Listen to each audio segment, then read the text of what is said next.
Let's get ready to print our awesome styrofoam designs. A few very important things to remember as we are working. First, and very important, that we color with only the flat edge of the marker. So the marker should always be on an angle, and we should never use the tippy top of it to color with because it will dent our styrofoam and leave unwanted marks. Notice how I'm holding my marker at a pretty extreme angle to make sure that I'm only using the flat edge to color with. The next most important thing is that we have to pay attention to the colors that we're using as we stamp. We always want to make sure that we're using colors that are neighbors on the color wheel, and we call those colors analogous.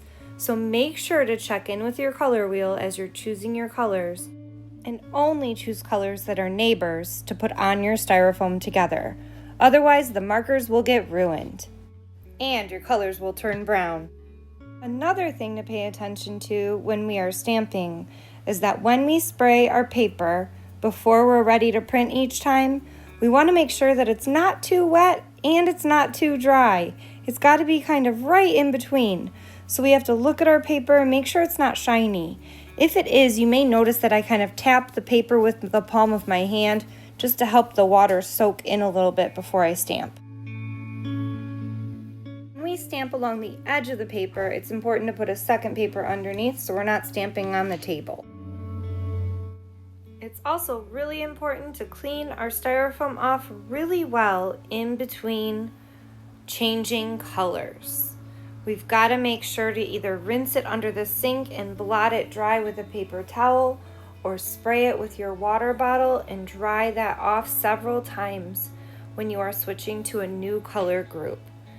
A lot of that marker juice can hang out and stick behind, so you want to make sure it's completely cleaned off before switching to new colors, especially yellow.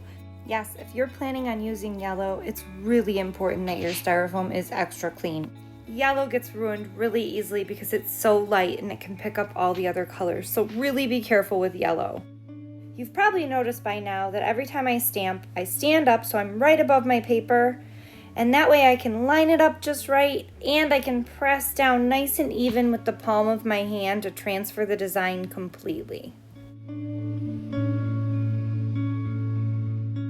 Be sure when you're handling your styrofoam, especially when you're picking it up and moving it towards your paper to stamp, that you only handle it by the edges and that you float it above your paper and really make sure you're in the right spot before you set it down.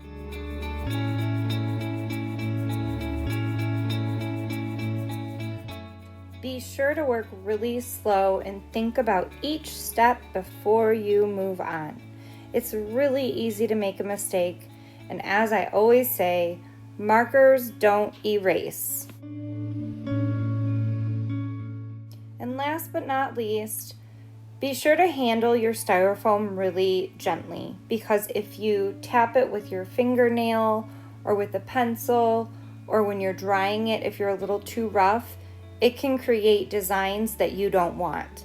So make sure that you're really gentle because you're going to be stamping this quite a few times. So take it slow, be gentle, and pay attention to what you're doing. And of course, have fun.